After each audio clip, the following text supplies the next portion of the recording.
quaint town of Willowbrook, with its white picket fences and friendly neighbors, there was a tradition that had been passed down for generations.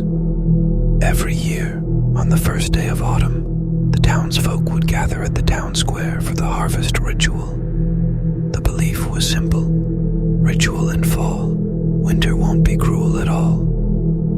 The children, with a mix of excitement and trepidation, would collect pebbles from the nearby river, their laughter echoing with an undertone of nervousness.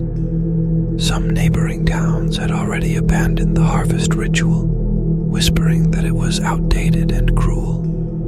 But in Willowbrook, many believed in its importance, especially old Mrs. Wren, who would often say, "It's been our way for ages, and it's the reason our winters are mild."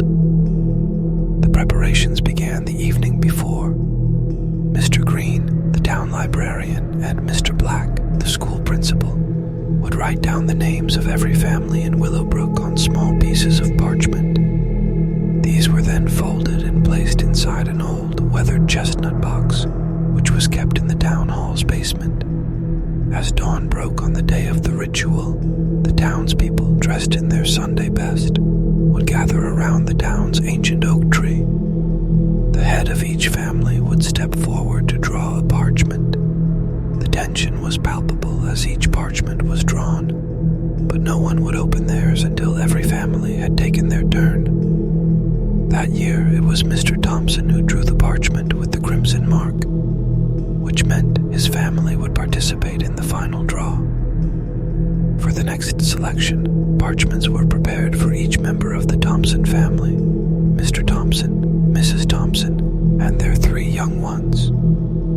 With bated breath, the town watched as each family member drew.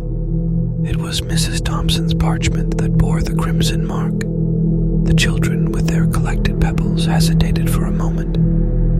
But the older townsfolk began the ritual, and soon the air was filled with the tragic cries of Mrs. Thompson, echoing the sentiment of the unfairness of the harvest ritual. And as the guillotine blade fell, the townspeople returned to their homes, hoping that their sacrifice would grant them another mild winter.